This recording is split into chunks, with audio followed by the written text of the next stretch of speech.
Let's shift our focus now. China has vowed that it will never compromise on Taiwan, just 3 days ahead of a crucial election on the self-ruled island.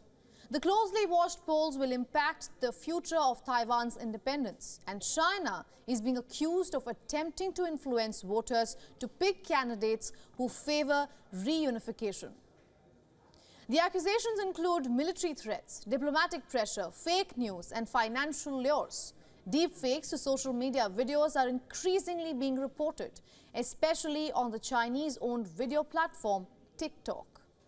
They are aimed at DPP candidate Lai Ching-te, who backs Taiwan's independence. Experts and Taiwanese officials alike have linked this wave of disinformation to Beijing.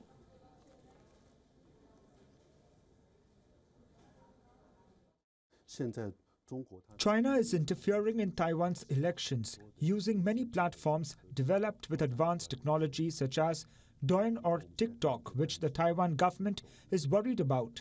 In addition, China is also using artificial intelligence to conduct cognitive warfare against Taiwan. One such fraudulent video emerged in November. It showed Lai speaking to the press, with the audio altered to make it sound like he was praising his Beijing-friendly opponents.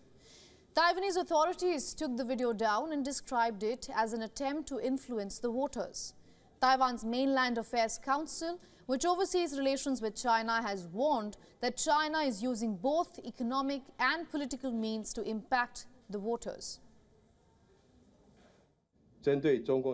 In response to the Chinese Communist authorities' repeated use of various means to intervene in Taiwan's elections in an attempt to influence voters, the Mainland Affairs Council severely condemned the Chinese Communist authorities.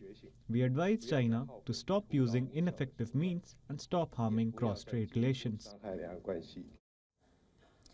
Now, for more on this, we are being joined by Paul Huang from Taipei. He's a research fellow with Taiwan Public Opinion Foundation and also a journalist.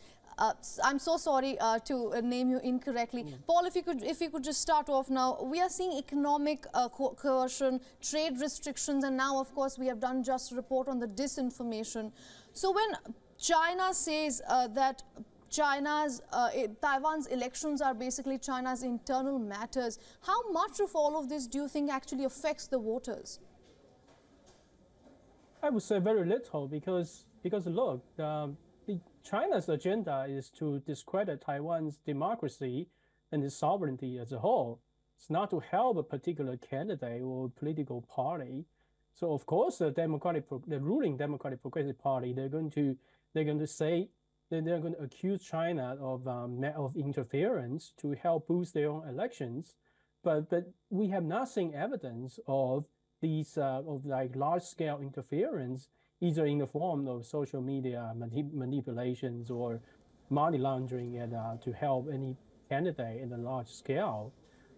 So depending on how you look at it, you think that every time that Beijing use very overt coercion or threats on Taiwan, that seems to help the DPP, the ruling Democratic Progressive Party, which depends on how you look, it seems to be the party that Beijing dislikes the most.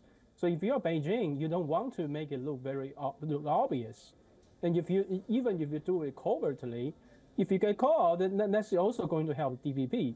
And so I think this election, we have not seen that large-scale interference happening. And the majority of voters, they're not really buying this fear that the government is saying that there is this huge interference. They are judging the DPP, the ruling party, and casting their vote based on policies and candidates, and I think that's a better thing for Taiwan. Right, Mr. Huang, it's interesting you say that, but according to China's Mission 2025, Xi Jinping aims for a peaceful reunification. So I want to ask you, in case Lai Ching-te wins the election, who is actually batting for the independence of Taiwan, what happens then? Well, Lai has already stepped back from the things that he said many years ago. And ever since he became the vice president under President Taiwan, and also during this election, he's saying that I will follow what President Tsai has done and his policy, which is not de jure independence. In fact, he has no such statement or no such agenda that shows that he has interest in such agenda. The policy of President Tsai over the last 8 years is what's called the maintaining status quo. So they're not going to change the constitution, rename the country. In fact, I think based on the polls that we have done, like last October, we found like 48% of the Taiwanese they prefer long-term independence.